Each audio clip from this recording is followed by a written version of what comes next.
So what do I do when I receive a vision? Number one, identify the what? The source. And that's why I told you, I keep praying. I say, God, is it you? Is it you? Is it you? Is it you? God, is it you? And that's how we do it too. God, is it you? You just speak in tongues for 5 minutes. God, is it you? What are you trying to tell me?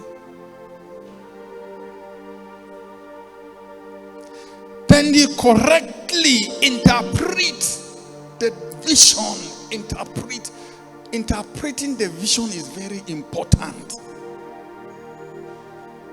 So you must ask God, give me the interpretation. In those days when kings had dreams, they don't just start operating it. They call wise men for the interpretation of the dream. God, I saw this dream. What does it mean? Don't think that dreams always are exactly what they mean. And let me give an example. Supposing you had a dream that you traveled and you had an accident and you died. That dream can just be flimsy dreams. Can just be from the environment, from your funny thoughts. It can also be from the devil. It means that now, hallelujah, please pay attention to this. It could be from the devil. But what would be the interpretation? The interpretation is that the devil is telling you, if you do this journey, I will kill you.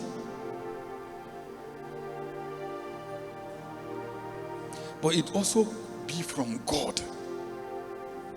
Is someone getting me? Now when it is God, is trying to tell you, do not do the journey.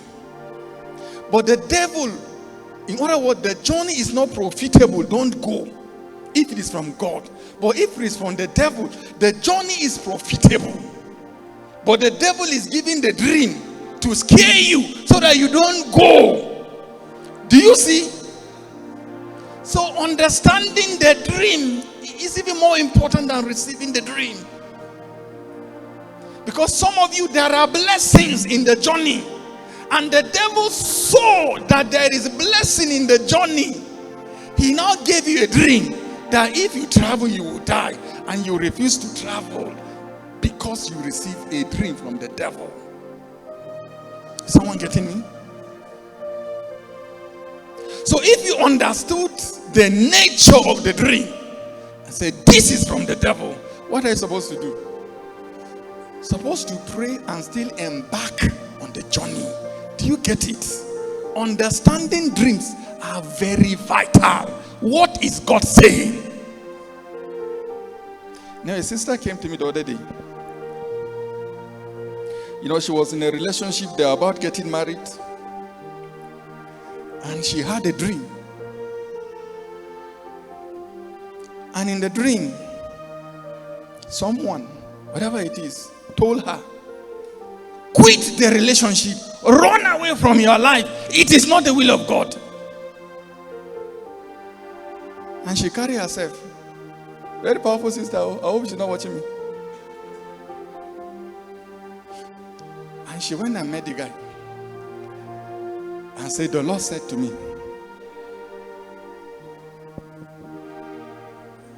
that this relationship ends today.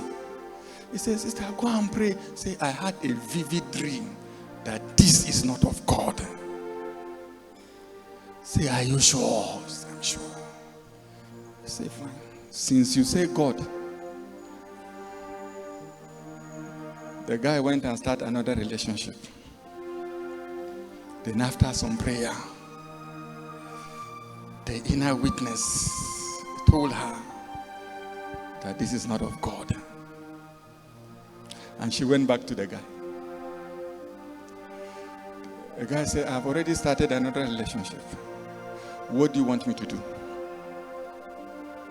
If it is God, let this relationship end first. And the relationship never ended. And he married our other girl. Now, before then, she came to me. When she was just talking to me, I just sensed in my spirit that this dream is from the devil. And I told her, this is not God. It's the devil that truncated you from your vision. So you see, don't just carry vision. I saw. You say, I saw, I'm so sure. Always go back to the word. Go back to men of God. Go back to your conscience. Pray them all. Get the interpretation. And the last thing is what to do.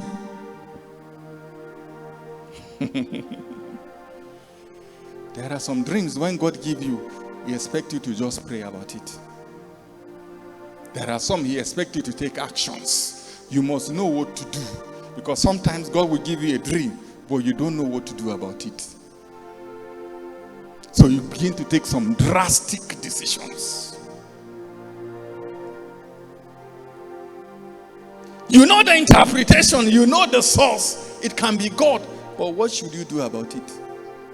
Let me tell you about a very complex situation and tell you my opinion about it. I may be right, I may be wrong. About the vision that God gave Agabus to Paul. Remember the story?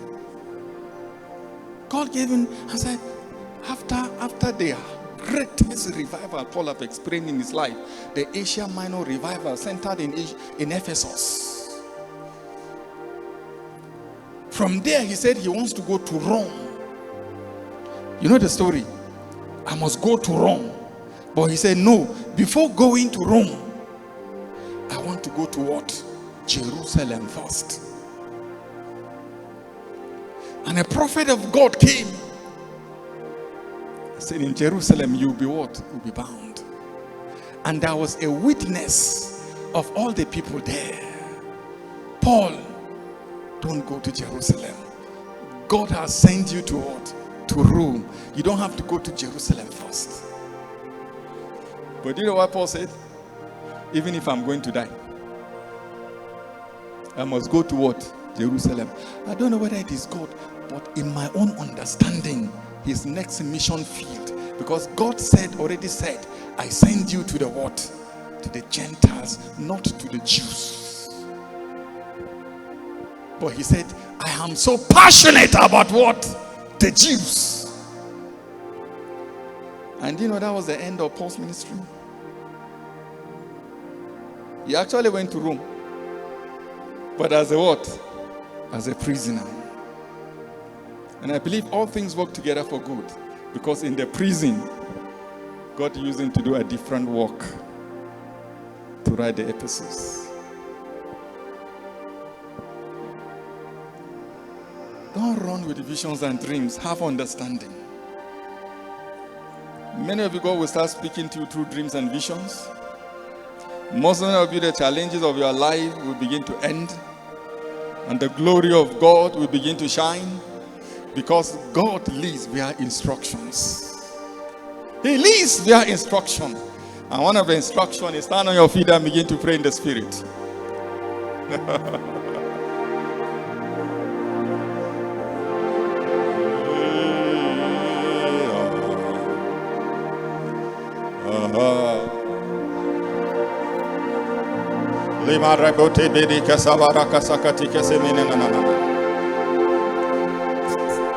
Begin to pray in the Spirit.